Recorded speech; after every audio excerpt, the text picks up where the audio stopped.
Wabi-sabi. What is wabi-sabi and how does it pertain to the martial arts? The first thing to say is, conveniently enough, it does not translate directly into English, wabi-sabi. Wabi on itself is more like a concept. It's like living sort of far or removed from civilization, from normal human society. Usually, like, say, out in the countryside or on a mountain or something. I'll stick with that concept for a minute because this is where it comes into sort of famous training of some famous martial artists in the past. It's a kind of staples of films as well. You know, the martial artist goes into the mountains or goes to some remote rundown temple to train and harden themselves, etc.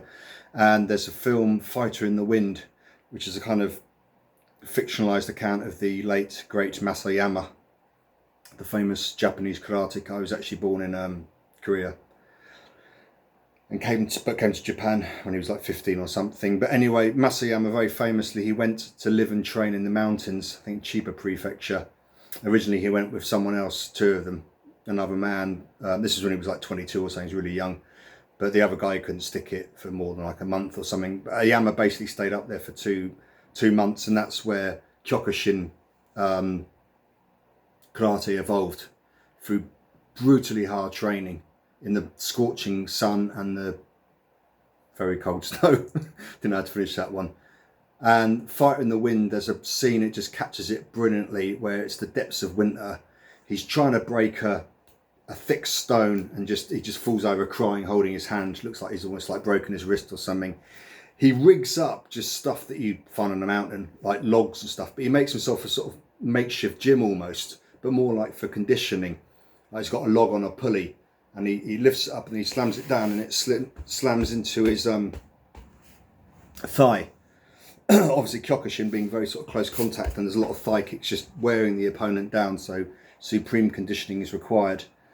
And it's the depths of winter, he's crying, and he's in this little cabin at night trying to feed himself, and his knuckles all split and blah blah blah. You get the idea. And what I like is suddenly it's like spring and everything's blooming, and you can see he's running, he's healed up. Eventually he breaks that, the things he's been sort of toughening his arms, legs, etc., everything against. And he's ready. So that symbolised the end, or the end of that stage of Masayama's training. But that would be in martial arts terms, that would be a perfect example of wabi, just on its own. Just living far or removed from human society. So you've got no distractions, nothing. You just concentrate purely on your goal.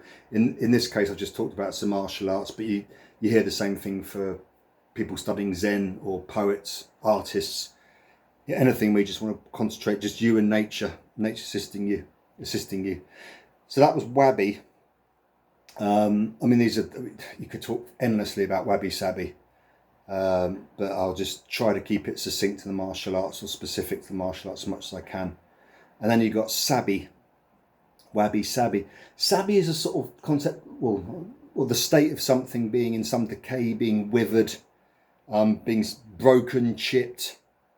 And it's this idea that, like an old mug, chipped old mug, can be as beautiful as a golden cup. A field of withered grass can be as attractive as a field of red roses. It's training one's mind to see the value or worth or the beauty in anything. And this is where I think it's formed a martial arts thing. It relates earlier to wabi, the training in, solitude in nature, and finding things in nature that may not seemingly of any use. I spoke of Masayama making himself up getting a log and using it as a training aid, and that way he really toughened his legs up, stamped to fly. So wabi might be finding something like this and saying, all right, well, this is usually, no one's going to look twice at half a brick, but this could easily, you could use this for hours. Training yourself could be a conditioning tool. Obviously it's more for like striking arts, it's quite, but still, any body conditioning, hands, do the thing I spoke, hitting your thighs to get inside and outside. But you get the idea about sabi, seeing something, anything you can find that assists you, and trying to see the worth or the benefit of anything that might normally you wouldn't look at twice, or it would just be thrown away, discarded, or so what. But that would be wabi-sabi. It seems to be pertain to see the worth, yeah, as I say, in anything. The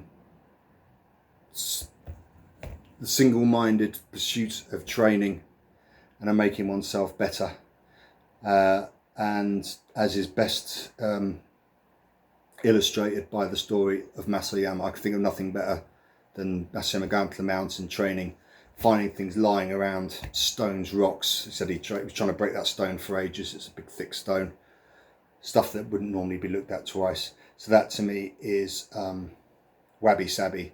Just a basic example there. Say wabi-sabi, you could talk for hours about it, and it's got Zen principles and all this stuff. But there, I think just a little instruction to it and how it relates to the martial arts, in my humble opinion. Us.